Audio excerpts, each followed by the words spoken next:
be on vacation. Guess I haven't got the education. I don't really have an explanation. 안녕하십니까. 연세 메디노블 클리닉 원장 임한석이라고 합니다.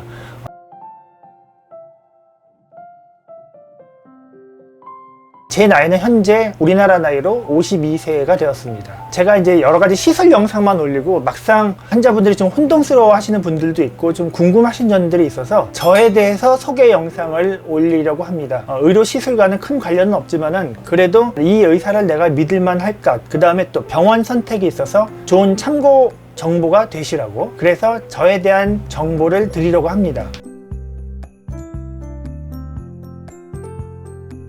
저는 학교를요, 연세대학교 원주의과대학에서 공부를 했습니다. 원래는 제가 연대 신학과 90학번이었고요.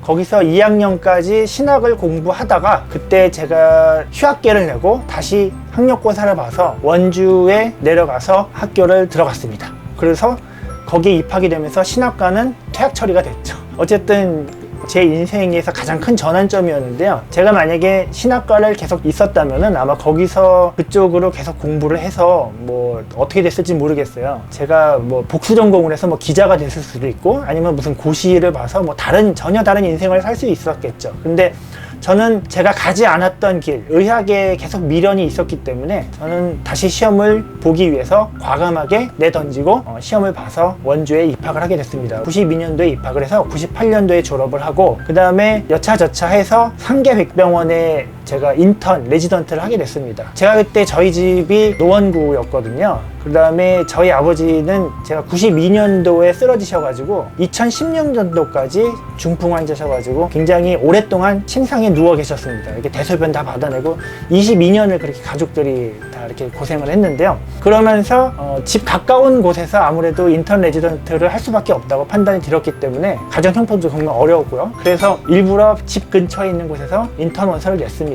제가 그때 인턴 원서를 낼 때 다른 곳에서 개인 병원 같은 데서 밤에 알바를 할 때여가지고 어디 멀리 갈 엄두도 못 내겠더라고요. 그래서 어쨌든 저는 저희 집 근처에서 마음 편하게 인턴 지원을 했고, 그 다음에 인턴을 하는 동안에 제가 제일 관심을 가졌던 거는 이제 성형외과였습니다. 저는 아무래도 좀 외적인 거를 좀 관심이 있었거든요, 학생 때부터. 그래서 성형외과 쪽을 지원을 하려고 했는데 병동 같은데 제가 수술방에 들어가면은 그때 인턴 정형외과 뭐 신경외과 돌 때마다 도저히 졸려서 못 있겠더라고요. 수술방에서 나오는 그 독특한 소리가 있잖아요.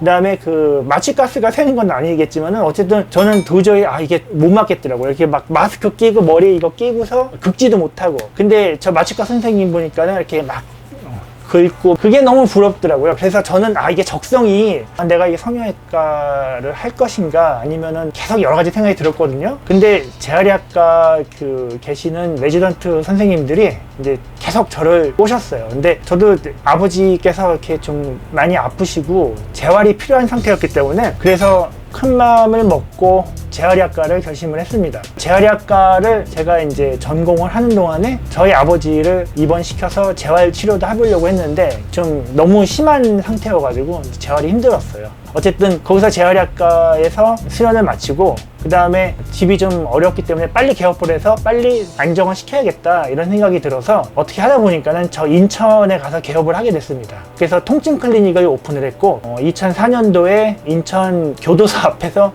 아마 제 머리에 총 맞은 것 같아요. 거기서 어떻게 개업을 하게 되는지 모르겠는데 정신을 차려보니까 거기서 제가 개업을 하고 있었고, 처음에 환자가 많이 왔는데 결국에 거기서 이제 건물주인하고 분쟁이 생기고 여러 가지 좀 불미스러운 일들이 있었습니다. 환자들은 저를 참 좋아했어요. 인천에서 제가 참편원 의원이라는 병원을 인천 하객동에서 했었는데, 그때 처음 개업해서 저희 병원에 오셨던 그 할머니들 참 지금도 생각하면은 가슴이 짠해요. 어쨌든 그분들이 참 보고 싶어요.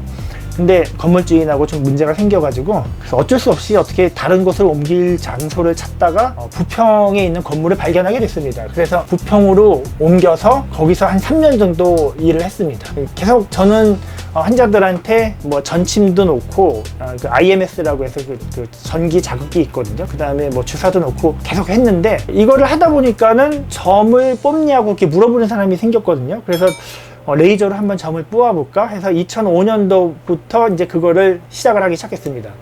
근데 제가 이제 또 30대 중반이 되면서 저도 노화가 되기 시작을 했고, 그러면서 아무래도 그런 쪽의 세미나를 조금씩 듣기 시작을 했거든요. 그래서 레이저 학회, 뭐 지방 흡입 뭐 이런 데 다 다니면서 아, 이거 재밌다. 그래서 제가 통증 클리닉을 하면서 부업으로 그것까지 겸업을 하게 됐습니다. 그래서 레이저 토닝 기계도 사고, 그다음에 뭐 카복시, 뭐 주사 이런 걸 하다 보니까는 욕심이 좀 생겼거든요. 아마 이제 거기서 제 인생의 갈림길이 또 생기는데, 만약 거기서 그런 것을 더 이상 확장하지 않고 제가 제 전공을 계속 살려서 계속 그 자리에 있었으면 아마 뭐 노인병원을 하든지 아니면 입원실을 갖춘 재활병원을 하거나 그랬을 수도 있겠죠. 근데 제가 아무래도 한번 이쪽에 꽂히면은 그거를 떨칠 수가 없더라고요. 예전에 신학과 다니다가 의대로 온 것도 그렇고, 재활의학과 전공을 하다가 결국에는 제 전공이랑 아무래도 같이 병행을 할 수 없을까, 필러 보톡스까지 계속 하고 싶더라고요. 그래서 부평에 있는 동안에 필러 보톡스, 레이저 이런 거를 계속 했고, 계속 세미나를 듣고 공부를 했습니다. 그러다가 다시 한번 결심을 해서 동부이천동으로 이전 개업을 했습니다. 모든 거를 다 정리하고 병원을 넘기고 그 다음에 동부이천동에 와서 개업을 했습니다. 그래서 재활의학과 치료하고 그 다음에 이 피부 미용 시술을 같이 병행을 하게 됐는데, 어떻게 하다 보니까는 병원 정체성이 혼란이 왔거든요. 그러면서 통증 하시는 분들은 거의 오지 않고 이제 미용 시술 쪽으로 거의 굳혀지게 됐습니다. 그래서 초반부에는 뭐 트리플 전빼기, PPC 뭐 여러 가지 시술들을 해서 히트를 쳤거든요. 이런 시술들이 대부분 보면 유행이 있어요. 그래서 유행이 있기 때문에 오래 가지 못했습니다. 그래서 저도 슬럼프란 게 있었고, 가끔 환자분들 중에 당신 피부과 전문의 아닌데 왜 이런 걸 하냐, 피부과 전문의 아니었어요? 이런 얘기를 하시는 분들이 있습니다. 뭐 저도 어떻게 하다 보니까는 제가 제 인생이 물 흐르는 데를 오다 보니까는 제 전공이 아닌 분야에서 계속 이렇게 하게 됐거든요. 그 점에 대해서는 저도 참 어느 날 보니까는 좀 신기해요. 어쨌든 근데 제가 2011년도부터 스컬트라 엘란셀을 만나게 됐고, 그것이 제 인생에 있어서 또 다른 전환점이 됐습니다. 저는 처음에 그것들이 저한테 이렇게 중요한 의미로 다가올 줄은 몰랐는데, 결국에는 이 10년이 넘는 세월 동안에 그 두 가지 시술에 올인을 한 결과 그 분야에 있어서만큼은 어느 과 전문의를 갖다 놔도 제가 더 경험이 많고 제가 가장 잘한다고 자부할 수 있을 정도로 지금 그렇게 시술을 하게 되었습니다.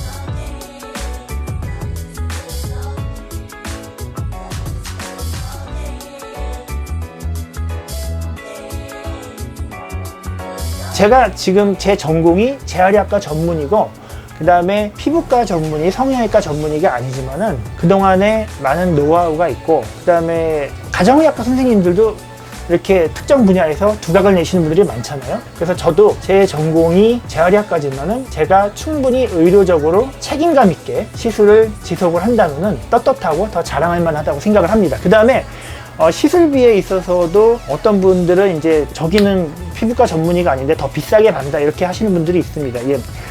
그 점에 대해서는 죄송스럽게 생각하지만은 그 시술비라는 거는 사실 자기가 계속 받아오던 것, 그거에서 크게 벗어날 수가 없는 거거든요. 어느 순간 그거를 확 낮출 수도 없고, 그 다음에 올릴 정말 특별한 사유가 있어서 정말 몇 년 동안 고심하다가 올리게 되는 거거든요. 학회에서 어떻게 해서 잘 모르는 의사들끼리 모이다 보면은 어떤 의사들은 오히려 자기가 비싸게 받는다고 자랑을 하는 의사들이 있습니다.